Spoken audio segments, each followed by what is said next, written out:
Udah? Udah mulai. Bersyukur tadi ada Tuhan yang nyembah Tuhan. Belum lama datang pertemuan kayak gini bakal jadi sesuatu yang lebih langka ya. Kemarin saya kirim data, fotoin ke Glenn. Jadi ini 1 minggu ini tuh saya betul-betul mencari sebetulnya ini nih lagi ada apa sih sebetulnya gitu loh. Without warning, gak ada peringatan, betul ya? Tiba-tiba bisa terjadi. Dan perhatiin deh kalau kamu dengar berita-berita akhir zaman di YouTube gitu, pendeta-pendeta yang tentang masalah COVID-19 itu tuh gak ada jawaban yang memuaskan sebenarnya. Kayak orang tuh gak tahu aja tiba-tiba kejadian aja, pendeta-pendeta juga bisa jelasin. Dan sekarang banyak dari gereja-gereja juga yang udah gak bisa beribadah, padahal angka kita baru berapa? 300-an ya, 400-an ya udah ya. Di Cina udah terjadi penurunan ya. Amerika masih naik hampir 27.000 per hari ini, naiknya 7 ribuan sehari ya. Saya ikutin terus loh 1 minggu ini, saya baca-baca ya, saya telepon-telepon orang, saya mencoba cari tahu apa yang sedang terjadi. Dan begini, bukan kebetulan, ingat gak waktu awal tahun kita udah bisa bilang bahwa ini tahun dimana kita balik lagi ke fondasi kita, benar ya? Sekarang tiba-tiba dalam beberapa bulan ya, sesuatu yang bukan fondasi itu mulai hancur kan, mulai nggak bisa dipergunakan, benar ya? Bayangin nih, gedung gereja orang bangun sampai ratusan miliar tuh, yang duitnya itu notabene kalau dipakai buat nyumbang, semuanya deh, sebagian aja di masa-masa corona kayak sekarang itu bisa berarti banget, betul kan? Ya, tadi bilang sempat ngomong, udah banyak yang nyumbang, tapi dari gereja sendiri belum ada suaranya. Akhirnya malah nggak bisa dipakai sekarang gedungnya. Kalau iya cuma 1 bulan, kalau seterusnya bagaimana? Kalau 2 bulan, 3 bulan seterusnya nggak bisa dipakai. Sekarang itu benar-benar saatnya kita balik ke fondasi kita masing-masing. Nggak ada cara lain. Siapa Anda yang sesungguhnya dalam Tuhan selama ini nih? Ini kelihatan di masa-masa seperti ini. Oke? Benar kelihatan. Satu virus aja kayak begini mencengkeram dunia, mencengkeram seluruh orang Kristen sampai takut, itu sampai luar biasa. Kemarin saya kirim statistik ke Glenn, jadi saya pelajari ini, saya coba cari tahu.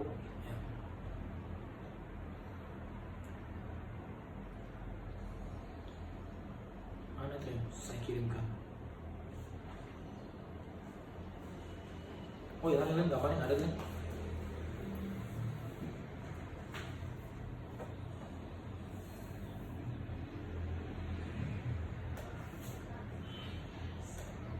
Aborsi ya.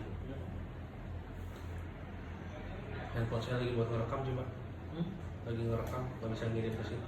Ini ya. Ini data kematian selama 10 minggu nih di seluruh dunia ya. 8.929 orang mati karena aborsi. Nomor 1 di dunia itu karena aborsi. Bayangin ya, dampaknya dosa seks itu seperti apa itu. Kan ini mayoritas pasti dari free sex, gak mungkin dari pasangan yang normal yang menikah ya. Ya pasti ada, tapi ini nyumbang berapa puluh ribu dari yang mungkin gak punya anak ya, atau anaknya atau apa. Bayangin dosa seks itu banyak apa. Jadi dalam waktu 10 hari ya, 10 minggu dari Januari 1 sampai 17 Maret tuh 2 bulan setengah, itu yang mati karena aborsi hampir 9 juta. Gila gak? Yang mati karena kanker 1,7 juta. Mati karena ngerokok 1.050.000. Yang mati karena alkohol selama 2 bulan setengah ini 523.000. Yang mati karena HIV, karena tinggi juga loh HIV, 353.000 yang mati karena HIV. Selanjutnya apa yang juga tinggi? Mati karena kecelakaan lalu lintas, 283.000 orang di dunia selama 2 bulan setengah. Selanjutnya, you won't believe this, malaria 206.000 yang mati. Masih ada. Nih, mati karena flu biasa, flu biasa, demam, panas, ketuaan, mati ya 103.000 dalam waktu 2 bulan setengah ini. Nih, lihat nih, mati karena melahirkan ya 64.000 mati karena melahirkan sepanjang 2 bulan setengah. Yang corona ini nggak tahu berapa bulan berikutnya 7.177 yang mati karena corona. It's not that much, ini gak sebanyak itu gitu. Tapi yang lebih berbahaya apa? Ketakutannya. Ngerti ya saya? Ya, yang ada nanti bisnis semua shutdown. Percaya deh, hal-hal kayak begini yang tidak esensial itu pasti akan berantakan. Kalau terusnya begini, yang which is, dengar ya jemaat Tuhan, secara pribadi loh, dari hasil doa saya, sepenerawangan saya, menurut saya masih panjang sejujurnya. Ya. Makanya saya bikin pertemuan ini supaya jemaat bisa tahu, siap-siap, oke, siapin punya mental secara ekonomi, ya, kuat. Kalau duit nggak banyak yang masuk, ya. Karena apa? Karena kalau selama ini rumah tangga kamu ternyata, dengan jemaat ya, dibangun di atas dasar keuangan dan kecukupan. Ketika semua ini goncang, rumah tangga kalian pasti goncang. Gak mungkin gak goncang. Percaya nih. Ya. Kalau cuma kebahagiaan material aja yang menjadi gantungan kamu, dengar ya beberapa jemaat, kalian masih goncang dengar lagi. Goncang. Dengan goncangan ini, orang itu dimurnikan sampai tinggal tetap apa sih sebetulnya yang jadi landasan hidup kamu sesungguhnya. Ngerti ya sih? Makanya dari awal saya udah bilang, ini tahun fondasi. Tahun fondasi. Bayangin coba kalau gereja ribut dari awal masih, wah ini tahun kemakmuran, betul nggak? Ya kan? Wah ini tahun multiplikasi, tahun begitu, tahun percepatan. Apa nggak malu coba sekarang? Yang ada shutdown semua, mau berapa lama? Ya, kami hidup sebagai pemimpin kalian, saya, Glenn, hidup. Kita belajar jadi teladan dengan cara ambil uang itu yang benar. Sampai hari ini ya, saya masih bilang saya ambil uang dari gereja 6 juta setiap bulan. Saya kasih Glenn 4 juta setiap bulan. Kami belajar hidup dari apa yang Tuhan percayakan untuk kami. Entah dari bisnis, dari orang lain, dari apapun lah yang Tuhan kasih.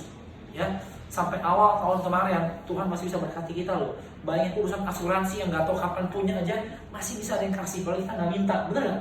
Ya, itu cara Tuhan. Tapi kami terbiasa untuk nggak hidup dari gereja sebagai sumber penghasilan kami. Bisa bayangin nggak hamba Tuhan yang hidupnya di saat ini dari khotbah keliling? Bisa bayangin nggak kayak apa susahnya? Bener nggak? Bisa bayangin nggak? Saya pernah dengar loh satu denominasi gede itu pendeta-pendeta yang sengaja menyuap si bagian pengatur jadwal supaya dapat khotbah lebih banyak dan di tempat-tempat yang lebih mumpuni. Bisa bayangin nggak kalau saya sebagai pelayan Tuhan hidupnya dari persembahan keliling dari khotbah saya? Apa nggak merana? Atau kalau gereja nih betul-betul income saya, apa nggak saya secara sengaja nggak maksa supaya dia ibadah? Ayo, pakai alasan iman lah, pakai alasan jangan takut lah segala macam. Saya pun nggak akan bikin pertemuan kayak gini kalau bukan ada sesuatu yang betul-betul urgent. Menurut saya ini mungkin loh ya, mungkin pertemuan bersama yang terakhir kita untuk berapa bulan ke depan. Kecuali komsel kalau masih ada jemaat yang rumahnya masih mau dipakai dengan senang hati, saya sih masih boleh datang. Menurut saya nggak akan mati hanya karena kehendak Tuhan, dan kalau saya mati pun it's okay sebenarnya, nggak ada masalah. Ya, cuma aja anak masih kecil-kecil. Iya, istri bisa kawin lagi masih muda, ya masih cantik. Saya kasih nilai 7,8 gitu. Ya. Saya sengaja sama dia, yang kamu sih saya yakin wanita paling cakep satu Sukapura Cilincing. Kalau ke Kelapa Gading saya nggak tahu, saya belum pernah lihat ya. Cilincing aja sih minimal di gang rumah kita, saya rasa kamu paling cantik. Ya nggak dusta dong, nggak boleh bohong. Nggak boleh bohong ya kan. Kalau sama Kelapa Gading saya nggak tahu, saya belum pernah nyamperin rumah di BGV, di komplek-komplek mana ngeliat satu hibur dari saya nggak tahu atau beda ya. Nah kalau hidup kamu nih ya dibangun di atas dasar yang bukan fondasi, kayak gini masih berantakan. Betul. Bayangin nih, nilai-nilai esensial agamawi ini udah hancur sekarang. Ibadah minggu nih, yang pikir, oh kalau ibadah tuh datang mesti rapi. Cuma saya senang kemarin dia nanya, pakai apa baju kita? Biasa aja, jotokin aku celana pendek. Beneran ada celana pendek ya kan? Kita lagi ibadah, itu ada value-nya nggak udah melekat di kepala kita? Ayo, oh mesti dandan, ya kan? Esensial nggak kamu dandan di gereja? Ya enggak dong, betul dong. Oh mesti naik mobil ke gedung pertemuan, ayo, betul kan? Oh mesti ada pemain musiknya. Sekarang orang kalau mau di gereja, mentalnya pasti gini, oh mau di gereja, oh ada panggungnya, ada mimbarnya, ada pemain musiknya, betul kan? Lama-lama beli ruko, beli tanah baru, bikin bangunan permanen mantap. Ternyata enggak. nggak kepake semua. Orang bangun gedung miliar-miliaran buat apa sekarang? Ayo. Ini baru guncangan coronavirus yang menurut saya Tuhan dari surga berkata gini, ini small dibanding apa tuh yang bisa terjadi secara akhir zaman nanti. Saya dengerin banyak firman akhir zaman minggu-minggu ini. Ya. Konon nanti ledakan gunung itu akan dahsyat banget. Yang bisa membunuh seperti umat manusia, pohon-pohon bisa habis, buah bisa habis. Nah kalau makan buah, makan sekarang. Belum habis. Daging habis kalau daging. Tenang, jangan. Kita nggak boleh pakai. Ayo, bayangin. Meteor jatuh dari langit kata nanti, ngebunuh sepertiga bumi. Tuh. Belum lagi masa antikris yang katanya ibadah akan dilarang, ya. Gimana kamu bisa beroleh kekuatan? Ayo. Kita ini udah biasa, dengar ya guys, dengar jemaat nih, dengar nih, tatap mata saya, dengar nih. Kita ini udah biasa membangun hidup kita atas rumusan duniawi, bukan atas rumusan firman Tuhan. Salahnya sendiri. Tadi saya bilang sama Pak Andreas, nanti kalau one day lu jadi pendeta, ya, yang kata istrinya konon masih lama, ya, tapi nggak ada mustahil buat Tuhan, ya, percepatan. Saya udah tanya sama dia, jadi buku balas siap gak? Siap, bagus. Minimal kalau saya pergi lama ke luar negeri ada yang bisa gantiin, ternyata tuh luar negeri. udah mau kabur aja. Iya, saya bilang sama dia gini, yang paling bahaya itu apa? Jadi pendeta itu apa yang kamu ajarin gitu mah, itu bahaya. Kalau kamu belajar dengan Tuhan, dengar ya, di perjanjian lama banyak istilah nabi palsu. Di perjanjian baru itu nggak ada istilah nabi palsu. Adanya apa? Guru palsu. Betul nggak? Betul nggak? Guru palsu di perjanjian baru. Pengajar palsu itu banyak. Yang ajar kemakmuran dalam konteks yang berlebihan. Sepertinya kalau kita taat, kita hebat hidup besar dunia, bisa jalan-jalan, bisa begini, bisa begitu. Nah, kalau kamu jemaat bangun hidup kamu atas hal ini, kamu pasti tak guncang, nggak mungkin enggak. Ayo, kamu bangun terus atas begini, kamu pasti tak guncang. Kenapa? Karena landasan kamu nggak tepat. Saya bilang dari awal tahun ini tahun fondasi kita. Gila, kita kembali lagi lu ngajar tentang bahwa dosa kita diampuni, ya nggak? Damai sejahtera, tentang gereja sebagai komunitas itu loh. Bayangin kalau saya keluar, gereja adalah gedung, ayo kita bangun gedung begini, kita beri yang terbaik, gitu kan? Shutdown. Itu duit mau kemana ini? Sekarang. Kalau kita nyari duit dari pelayanan, benarnya keluar kita pasti, karena itu nggak ada duit masuk. Benarnya kita keluar pasti, beriman ini itu, dan gak ibadah tetap persembahan online, benar gak? Kenapa? Karena kita dapat income-nya dari situ. Karena kita pegang hal-hal tuh yang sebenarnya Tuhan bilang gak boleh dipegang. Collapse semua. Ini belum apa-apa. Nanti lebih parah lagi. Jemaat serius. Menurut saya dalam hasil doa saya, dalam apa yang saya renungin, ya, amit-amit saya nggak coba soal rohani dan saya nggak coba soal menderita. Saya juga pengen cepat-cepat balik ke Las Vegas dan San Francisco menunggu. Serius, ya. Tiket udah angus semua. Tapi menurut saya ini cukup panjang. Saya nggak buat untuk nakut-nakutin, tapi saya buatnya supaya kamu ngerti. Sekarang nih kita telanjang, gereja tuh lagi telanjang. Apa yang bukan gereja, yang kita pikir gereja, lagi diambilin. Ngerti gak sih? Sampai belum telanjang, sisa gitu loh. Kamu tuh siapa sesungguhnya? Yang selama ini ditutupi dengan segala macam yang duniawi. Sekarang kamu tuh siapa sesungguhnya? Ngerti gak maksudnya? Nanti ya, bahkan mungkin si pemimpin orang-orang yang punya karunia itu bahkan udah gak bisa nyampein firman lagi. Terus lu mau apa di rumah? Kalau lu gak terbiasa doa sendiri, kamu gak terbiasa nyanyi sendiri, kamu tuh udah gak bisa ngapa-ngapain. Ngerti gak sih? Mati. Udah selesai. Kemarin saya dengar ajaran yang luar biasa. Dari sekian banyak yang cari ada satu kalimat yang bagus. ada pendeta tafsirin ya. Kan orang banyak ribut kan, ada yang diangkat duluan, ada yang diangkat setengah, ada yang diangkat sampai habis, ya kan? Benar? Kan ada yang bilang diangkat duluan, begitu ada yang diangkat tengah-tengah, ada yang bilang terakhir setelah penganiayaan baru diangkat.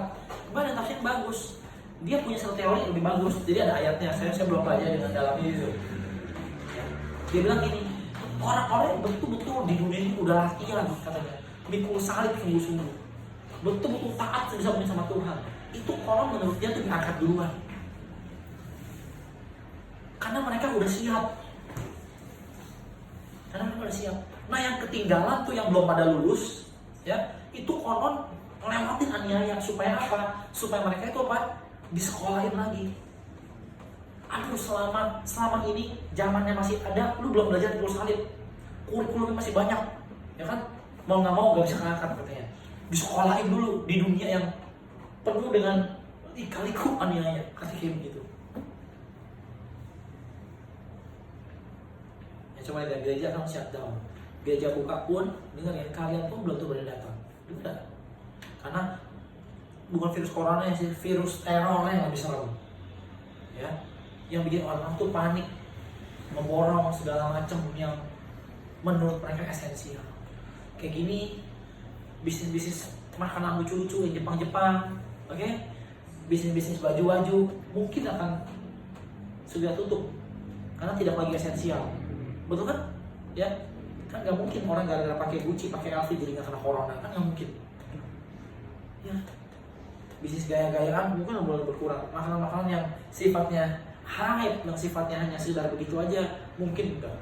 Ya, sembako, beras itu tetap jalan. Ya, daging dengan berani saya katakan pasti tetap jalan. Kayak begitu. Ya, kejadian kayak gini itu mereveal, membuka siapa kamu yang sesungguhnya selama ini. Ya, iya. Nanti yang tersisa apa? Kamu cuma bisa di rumah, nyanyi sendiri, doa sendiri, cari kekuatan sendiri. Supaya apa? Supaya hidup kamu gak gila. Supaya apa yang kamu pikir udah kamu bangun selama ini jalan yang benar, itu benar-benar bisa jalan. Menarik, satu penelitian mensurvei ya, di Wuhan terjadi banyak kasus perceraian dan di Cina akhir-akhir ini. Kenapa? Bukan hanya mereka tergencat secara ekonomi, enggak. Tapi gini, suami istri kelamaan berdua-duaan di rumah. Yang biasa laki kerja, sana bini kerja, ada kesibukan, gak stres kan? Ya kan? Orang gak stres, ada kesibukan gitu ya. Anak-anak semua sekolah, sekarang enggak. Semua di rumah. Itu potensi berantem itu lebih kuat, potensi ribut lebih kuat, belum lagi tergencat secara ekonomi. Hancur nanti semuanya kalau kamu selama hidup ini ternyata membangunnya dari pasir, ya. Bini marah-marah, anak marah-marah, sumpah banyak hadiah, ya kan? Udah enak nih, sebenarnya udah enak, ya kan? Keluar negeri. Sekarang mau kemana? Bandara kita aja tutup kan? Masih tuh nggak bandara tutup ya?